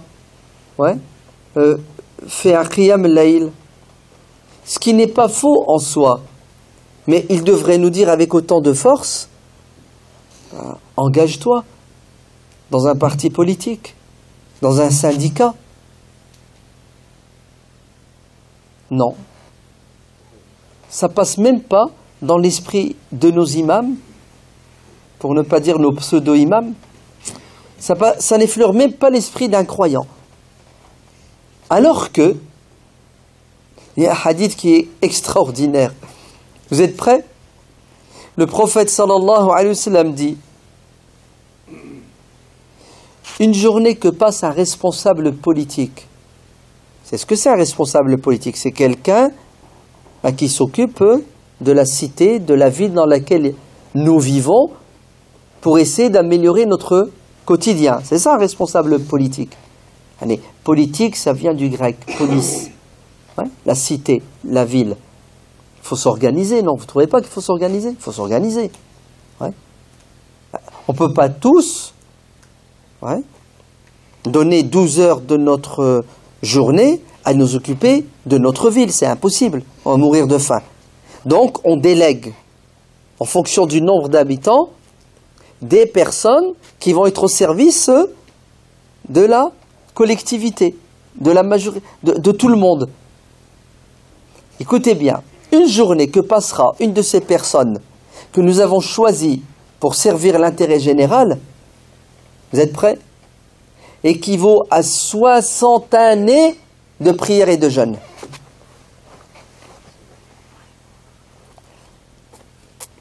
Vous l'avez déjà entendu ce hadith? Levez la main ceux qui l'ont déjà entendu. Et voilà. C'est incroyable, hein? Wallah, quand j'ai lu ce hadith, j'ai eu la chair de poule. Et j'ai compris pourquoi Omar ibn al-Khattab, il nous a devancé. Ouais. On va avoir du mal à le rattraper celui-là, non? D'ailleurs, je vous conseille de regarder la série Omar. Hein? Ouais. Les 32 épisodes. Tu l'as vu? C'est beau, c'est pas beau? C'est... Ça va, tu l'aimes Omar maintenant? Tu l'aimes? C'est vrai. Oh, t'es pas clair, hein? Les chiites, ils vont tirer dessus. Oh là là. Si t'aimes Omar, t'es mort. Pour un chiite, Omar, c'est le diable. Ils détestent Omar. Ils maudissent Omar matin, midi et soir. Ouais. Vous savez pourquoi? Non? Je vous dirai après alors. Une journée passée à être au service des gens, à rendre justice, à repousser tout ce qui peut nuire aux êtres humains, ça équivaut à 60 années de jeûne et de prière. D'ailleurs, il y a un autre hadith que vous avez déjà entendu qui va à peu près dans le même sens. Le prophète sallallahu alayhi wa sallam dit: quittez la mosquée du prophète. Hein. Vous savez quelle est la récompense de celui qui accomplit une prière dans la mosquée du prophète? C'est combien? 1000. Donc 5000. C'est bon? Ça vaut le coup quand même. Très bien. Vous avez tous envie de faire une umrah. Hein? Ouais. 5000 à Médine, 100 000. Waouh! Tu reviens, compte en banque, il est blindé. Jackpot. C'est ça? Mais je vais vous donner mieux. Ouais. Pas la peine de prendre un billet à 1500 €, pas la peine de prendre 15 jours de congé, de prendre des risques, ok? Et puis de supporter... Alors, calme-toi. Je vais vous donner un moyen de gagner beaucoup plus de hasanat. Vous êtes prêts?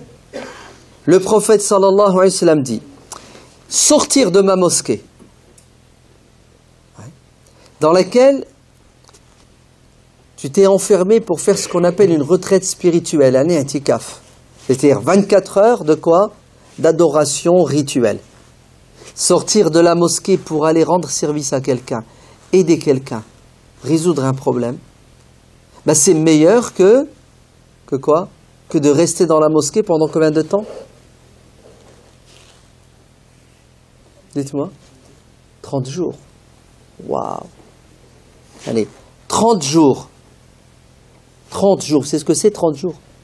Pas de télé, pas d'iPhone, pas de péché avec les yeux, avec les oreilles. Que quoi? Que de la ibada, c'est ça? Ben, il y a mieux, dit le prophète, alayhi salatu wassalam. C'est d'être dans la société et de rendre service aux gens. D'alléger les souffrances. C'est incroyable. Le 25 décembre, c'était quand? Il n'y a pas longtemps, non? Est-ce que c'est qu'il y a des milliers, des dizaines, non, des millions de personnes âgées en France? Seules. Seules. Oh, la pire des choses, c'est d'être seul. C'est de n'avoir personne à qui parler. Même personne avec qui se disputer. Vous avez compris? C'est dur d'être seul, non? Vous ne trouvez pas? Faites un test. Ouais. Et vous allez voir. Allah, l'être humain, est quelqu'un qui ne peut s'épanouir et être heureux que si et seulement si il côtoie ses semblables. Parce qu'on se fait du bien mutuellement et la solitude est mortelle. Ces milliers de personnes, ces millions de personnes âgées, elles sont dans des mouroirs, des maisons de retraite. Elles sont chez elles. Personne ne leur rend visite. Même leurs enfants, leur progéniture, n'ont plus le temps de les côtoyer, de les voir, de les réconforter. Et nous, on dit que notre religion, il faut penser aux autres, il faut prendre soin de qui? Des personnes âgées, oui ou non? Et pourquoi nos mosquées ne créent pas un pôle dans la mosquée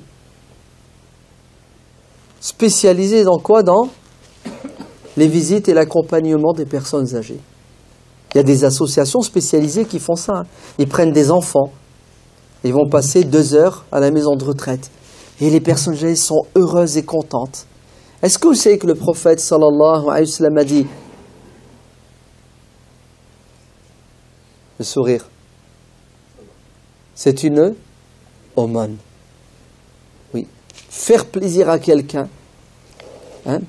ressusciter la joie dans le cœur de quelqu'un, c'est une aumône. On s'est fait arnaquer par certains de nos savants et de nos pseudo-imams qui nous ont fait croire que la religion de Dieu, c'est al-ibadat au sens strict du terme, c'est-à-dire la prière, le jeûne, le pèlerinage. Ça fait partie de la religion, c'est fondamental, c'est important, ok, ça va, mais la dimension sociale, humaine, économique, politique, ouvrez bien vos oreilles, est aussi importante. Allez, vous voulez que j'aille plus loin? Parfois les plus importantes. Oui, c'est connu. Tu es en train de faire la prière. Il y a quelqu'un qui appelle au secours. Est-ce que tu continues ta prière ou tu l'arrêtes pour aller aider la personne? Dites-moi. Il y a unanimité. Le premier défi dans notre société française, on va parler de 2017, ce qui nous attend. Vous savez c'est lequel? Le premier, c'est lequel? C'est de continuer à vivre ensemble dans la paix et le respect. Car le vivre ensemble est attaqué depuis quelques années. Et il souffre, le pauvre, vivre ensemble. La crise économique, on est aussi dans une crise politique. Et puis, les événements douloureux, notamment les attentats, mais aussi l'exploitation de tous ces malheurs par certaines personnes, Dieu merci, ultra minoritaires, mais ultra malhonnêtes,